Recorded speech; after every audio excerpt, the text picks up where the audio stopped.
Hello friends, welcome back to my YouTube channel Inside Materia. I hope आप सभी अच्छे होंगे और स्टडी कर रहे होंगे। तो फ्रेंड्स, आज की हमारी मेडिसिन है अर्निका मोंटाना। अर्निका की बात करें ना, तो ये मैकेनिकल इंजरीज़ की, सॉफ्ट टिश्यूज़ की इंजरी की काफ़ी अच्छी मेडिसिन है।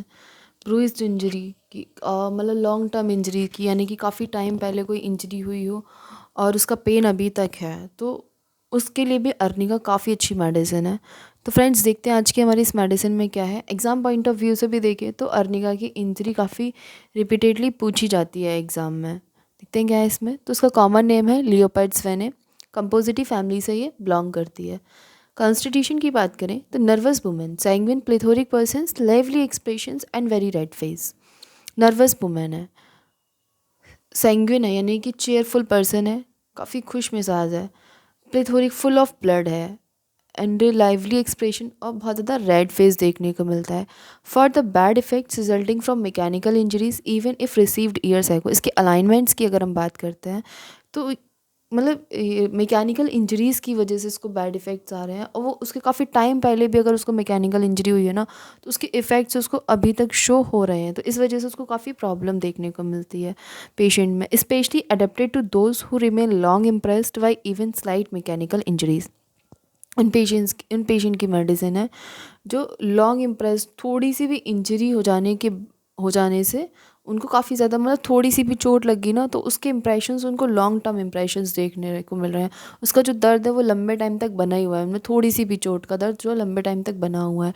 तो उस केस में मैं अर्निका जो है काफ़ी अच्छा रोल प्ले करती है। Sore lame bruised feeling all through the body as if beaten. उसमें जो है अर्निका के पेशेंट में ना ऐसे शोर लेम ब्रूइज्ड फीलिंग देखने को मिलती है, जैसे उसको किसी ने बहुत ज़्यादा मारा हो। जैसे पूरी बॉडी पे ब्लूइश ब्लूइश निशान पड़ जाते हैं और ब्रूइज्ड देखने को मिलते हैं, और ऐसा लगता है कि किसी ने उसको कितना ज़्यादा मारा है। इस तरीके की सिम्टम्स देखने को, इस तरीके की फीलिंग्स देखने को मिलती है अर्निका के पेशेंट में। ट्रॉमेटिक अफेक्शन ऑफ मसल्स में ट्रॉमेटिक अफेक्शंस देखने को मिलता है। Mechanical injuries especially with stupor from concussion, involuntary faeces and urine. Stupor from concussion का मतलब होता है state of deep unresponsiveness. Patient जो है ना डीप अनरिस्पॉन्सिवनेस की स्टेट में, यानी कि आप उसको थोड़ा बहुत स्टिमुलस देंगे ना हल्का फुल्का सा, तो उसको उसको कुछ इफेक्ट नहीं पड़ेगा। यानी कि आपने उसको टच किया या हल्के से हिलाया तो उसको कुछ कुछ इफेक्ट नहीं पड़ेगा, वो आपकी बात का कोई रिस्पॉन्स नहीं देगा। लेकिन आपने उसको थप्पड़ मार दिया या फिर आपने उसको पिंच कर दिया या आपने उसके हाथ कस के पकड़ के हिला दिया, तो स्ट्रॉन्ग स्टिमुलाई अगर आप उसको दे रहे हैं तब वो आपकी बात का क्या कर रहा है, रिस्पॉन्स कर रहा है। तो उसको इस कंडीशन को बोलते हैं स्टूपर फ्रॉम कंक्यूजन। मैकेनिकल इंजरी की वजह से पेशेंट में इनवॉलेंट्री फेसेस और यूरिन देखने को मिलती है। After injuries with blunt instruments, blunt instrument की वजह से अगर पेशेंट में कोई इंजरी हुई है तो उसकी वजह से उसको प्रॉब्लम हो रही है, तो वहाँ भी अर्निका काफ़ी अच्छा रोल प्ले करती है। इसमें हम इसको सिम्फाइटम के साथ भी कंपेयर कर सकते हैं। अगर आपने अभी तक सिम्फाइटम नहीं पढ़ी है तो आप मेरे यूट्यूब चैनल पर जाकर देख सकते हैं, मैंने सिम्फाइटम पढ़ाई हुई है और मैं इसका लिंक आपको डिस्क्रिप्शन में प्रोवाइड कर दूंगी। Compound fracture and their profuse suppuration, patient में ना जो है कंपाउंड फ्रैक्चर देखने को मिल रहे हैं और उनमें क्या प्रोफ्यूज सप्रेशन देखने को मिल रहा है। यानी कि पेशेंट में ना कंपाउंड फ्रैक्चर हुआ है, यानी कई बोन्स उसकी टूटी हैं लेकिन वो बोन्स क्या है वो ठीक से जुड़ी नहीं है, उनमें क्या हो गया, सेपरेशन हो गया, जिसकी वजह से पेशेंट में प्रॉब्लम्स देखने को मिल रही हैं। उस केस में भी अर्निका काफ़ी अच्छा रोल प्ले करती है। Concussion and contusion, result of shock और इंजरी। कंक्यूजन का मतलब होता है ब्रेन इंजरी, यानी कि उसकी ब्रेन में कोई इंजरी हुई हो तो उसको हम कंक्यूजन बोलेंगे। वो किसी शॉक की वजह से या किसी जर्क की वजह से हो सकती है। या फिर कंट्यूजन, कंट्यूजन का मतलब होता है ब्रूइश इंजरी, किसी सॉफ्ट पार्ट की इंजरी हुई हो किसी फोर्स की वजह से या फिर गिर जाने की वजह से, किसी ने किक वगैरह मार दी उसकी वजह से अगर उसको जो चोट लगी होती है तो उसको हम कंट्यूजन बोलते हैं। विदाउट लैक्रेशन ऑफ सॉफ्ट पार्ट, बिना किसी लैक्रेशन, यानी कि सॉफ्ट पार्ट से वहाँ पे कुछ भी लैक्रेमेट नहीं हो रहा है, यानी कि कुछ भी डिस्चार्ज नहीं हो रहा है। Prevent suppuration and septic condition, arnica जो थी इस कंडीशन में क्या है, सप्रेशन से और सेप्टिक कंडीशन से प्रिवेंट करती है एंड प्रमोट करती है एब्जॉर्प्शन को, और वहाँ पे क्या एब्जॉर्प्शन को बढ़ा देती है। Nerves can not bear pain, arnica का जो पेशेंट होता है ना उसमें जो उसकी नर्व होती है वो पेन को वियर नहीं कर पाती। होल बॉडी ओवर सेंसिटिव, उसकी जो पूरी की पूरी बॉडी होती है वो काफ़ी ज़्यादा सेंसिटिव होती है। ऐसा हमको कैमोमिला कॉफ़ी और इग्नीशिया में भी देखने को मिलता है। Everything on which he lies seems too hard, arnica का पेशेंट जिस भी चीज़ पर लेटता है ना उसको वो चीज़ काफ़ी ज़्यादा हार्ड लगती है कि वो कितनी हार्ड है। Complaints constantly of it and keeps moving from place to place in search of soft spot, arnica का पेशेंट जो है ना कंटिन्यूअसली मूव कर रहा होता है वो सॉफ्ट स्पॉट के लिए, मतलब वो जहाँ भी लेट रहा है, जहाँ भी बैठ रहा है ना, उसको वो चीज़ कैसी काफ़ी हार्ड लग रही है। इसकी वजह से ना वो कॉन्स्टेंटली मूव कर रहा है यहाँ से वहाँ सॉफ्ट प्लेस की, यानी कि वो मैं यहाँ बैठ जाऊँ शायद मुझे यहाँ आराम मिल जाए, यहाँ बैठ जाऊँ शायद यहाँ आराम मिल जाए, लेकिन उसको हर जगह कैसी लग रही है, हार्ड लग रही है। चाहे जितना मूव कर ले, लेकिन उसको उसकी प्रॉब्लम्स में ना उसको आराम भी नहीं मिल रहा है। उसकी जो कंप्लेंट्स हैं वो एज इट इज़ हैं, जैसी हैं वैसी ही हैं, उनमें कोई चेंज नहीं आ रहा, उसको कोई रिलीफ नहीं मिल रहा है इस चीज़ से। The parts rested upon feel sore and bruised baptisia. अगर पेशेंट जिस पार्ट पे बैठ रहा है या जिस पार्ट पे उसका रेस्टिंग पार्ट जो है, जिस पे वो रेस्ट कर रहा है, वो पार्ट कैसे उसका श्योर और ब्रूइज्ड फील कर रहा है, अगर ऐसी कंडीशन है तो वहाँ पर हम पैप्टीशिया के साथ कंपेयर करते हैं। Must move continuously to obtain relief from the pain. Pain से रिलीफ पाने के लिए पेशेंट अगर कंटिन्यूली मूव कर रहा है तो वहाँ पर हम रेस्टॉक्स के साथ कंपेयर करेंगे। मतलब ये है कि अगर हम इसके 3 मेडिसिन के साथ 2 मेडिसिन के साथ कंपेयर कर रहे हैं अर्निका को, बैप्टीशिया के साथ और रेस्टॉक्स के साथ। अगर पेशेंट जो है उसको वो कहीं भी बैठ रहा है या कहीं भी लेट रहा है, उसको हर जगह हार्ड लग रही है, वो कंटिन्यूअसली मूव कर रहा है सॉफ्ट स्पॉट की प्लेस में, लेकिन उसको नहीं मिल रही है कोई भी सॉफ्ट स्पॉट, और वो उसकी जो प्रॉब्लम है वो एज इट इज़ है, तो हम अर्निका प्रिस्क्राइब कर रहे हैं। लेकिन अगर मतलब वो जिस पार्ट पर रेस्ट कर रहा है उस पार्ट पर वो उसको फीलिंग कैसी आ रही है, श्योर और ब्रूइज्ड फीलिंग आ रही है, तो वहाँ पर हम बैप्टीसिया प्रिस्क्राइब कर रहे हैं। पेशेंट जो पेन से रिलीफ करने के लिए कंटिन्यूअसली मूव कर रहा है, तो वहाँ पर हम उसको रेस्टॉक्स प्रोवाइड करेंगे। Heat of upper part of the body and coldness of lower. Upper part of the body में हीट देखने को मिल रही है और लोअर पार्ट में क्या है, कोल्डनेस देखने को मिल रही है। द फेस और head and the face alone is hot, the body cool. उसका जो फेस और हेड है, या फिर सिर्फ हम कह सकते हैं फेस जो है उसका काफ़ी ज़्यादा हॉट है, लेकिन उसकी जो पूरी बॉडी है वो एकदम ठंडी है, कूल है। Unconsciousness when spoken two answers correctly.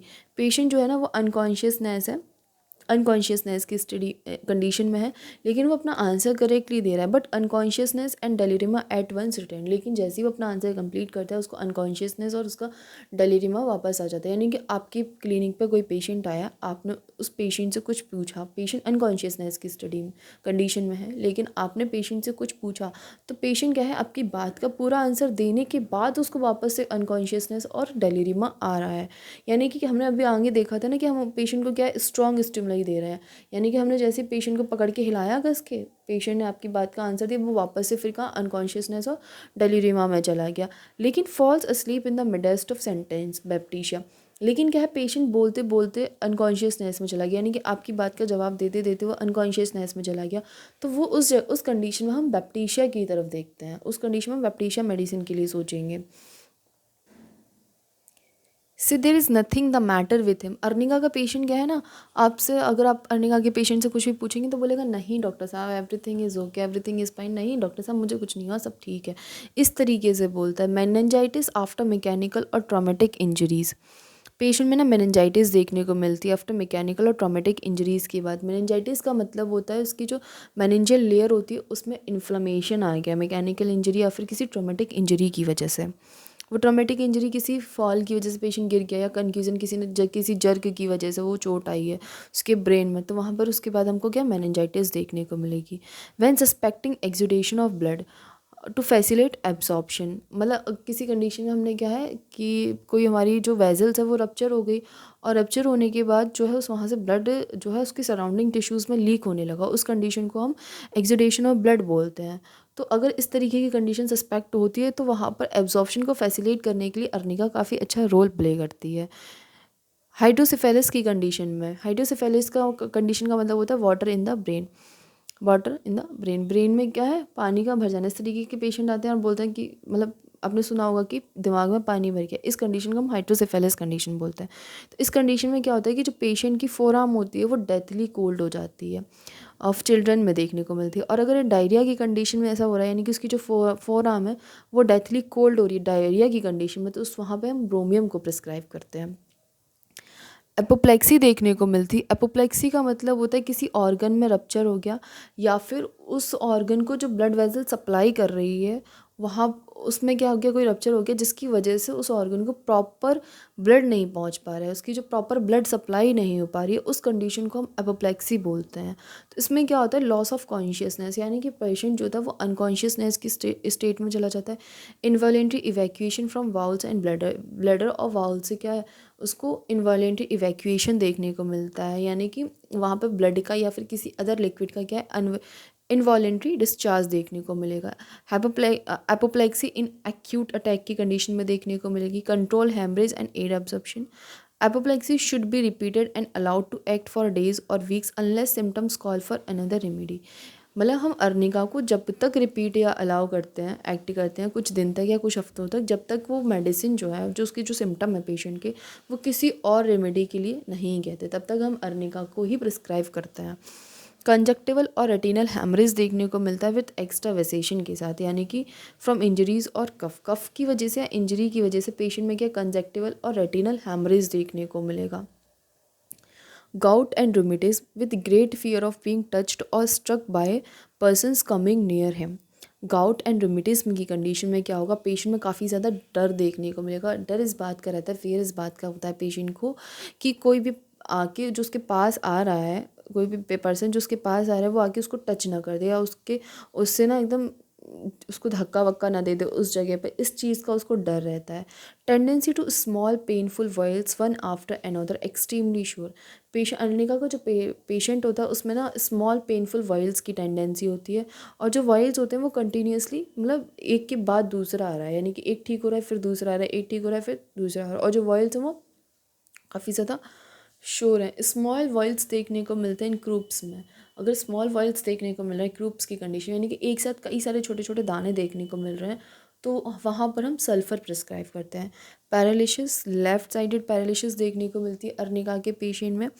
Pulse जो होती है वो फुल होती है, स्ट्रांग होती है। Straighter, singing, sagging, muttering. Straighter का मतलब होता है नोज़ी ब्रीथिंग, यानी कि पेशेंट जैसे स्नोरिंग के टाइम पे पेशेंट जिस तरीके से सांस लेता है ना पर्सन, उस तरीके की स्नोरिंग देखने को मिलती है, उस तरीके की ब्रीदिंग देखने को मिलती है, उसको हम स्ट्रेटर बोलते हैं। सैगिंग मतलब लंबी गहरी सांस लेता है पेशेंट, और मटरिंग बुदबुदाता है। पैरालिसिस की कंडीशन में क्या होगा, पेशेंट स्ट्रेटर यानी कि जैसे कहते हैं ना नॉइज़ी साउंड, यानी कि स्नोरिंग के टाइम पे पेशेंट जैसे जिस तरीके से सांस ले रहा होता है ना, उस तरीके की आवाज़ आ रही है उसकी ब्रीथिंग से, लंबी गहरी सांस ले रहा है या बुदबुदाता है। पैरालिसिस की कंडीशन बेल्चिंग देखने को मिलती है, इरेक्टेशंस देखने को मिलते हैं, फाउल पीटेड लाइक रोटन एग्स जैसी स्मेल देखने को मिलती है पेशेंट में। Dysentery with इश्यूरिया। डिसेंट्री देखने को मिलेगी विद इनप्रॉपर यूरिनेशन के साथ, यानी कि इम्प्रॉपर यूरिनेशन के साथ, यानी कि जो पेशेंट है वो प्रॉपरली यूरिन पास आउट नहीं कर पा रहा है। फ्रूटलेस अर्जिंग देखने को मिलेगी। डिसेंट्री के साथ क्या है, पेशेंट में फ्रूटलेस अर्जिंग देखने को मिलेगी। फ्रूटलेस अर्जिंग का मतलब है कि यूरिन को वो ना, यूरिन या फिकस को वो एक फॉर अ मोमेंट भी होल्ड अप नहीं कर पा रहा। जैसे ही उसको जो है स्ट्रॉन्ग और सडन अर्ज, जैसे ही उसको अर्ज हुआ है, तुरंत उसको क्या है यूरिनेशन के लिए जाना, वो उसको थोड़ी सी भी देर के लिए होल्ड नहीं कर पा रहा, उसको होल्ड करने में प्रॉब्लम हो रही है, यूरिन को होल्ड करने में क्या है प्रॉब्लम हो रही है। Long intervals between the two stools के बीच में लॉन्ग इंटरवल्स देखने को मिला। वो पेशेंट जो 48 घंटे बाद 72 घंटे बाद स्टूल पास करने जा रहा है, 2 दिन बाद 3 दिन बाद स्टूल पास करने जा रहा है। कॉन्स्टिपेशन देखने को मिल रहा है पेशेंट में। लैक्टम, ऑब्वियस सी बात है कि पेशेंट में लॉन्ग इंटरवल है, यानी कि पेशेंट है वो 2 या 3 दिन बाद स्टूल पास करने में जा रहा है, तो यहाँ पे कॉन्स्टिपेशन देखने को मिलेगा पेशेंट में।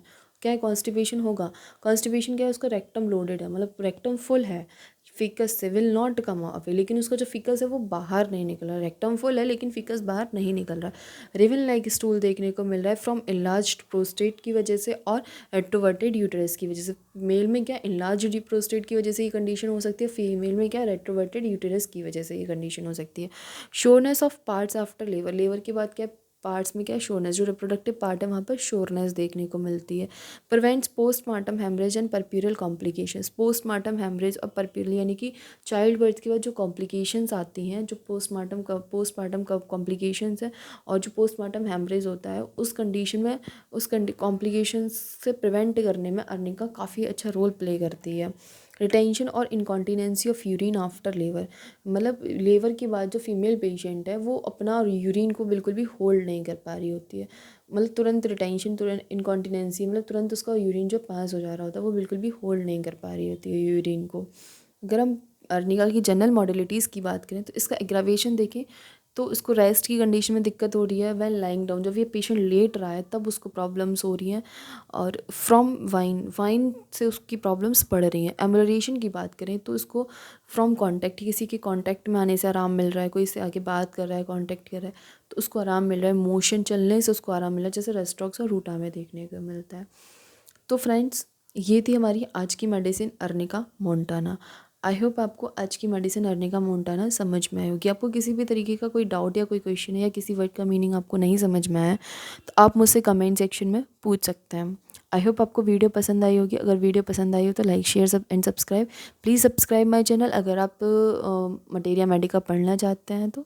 Thanks for watching.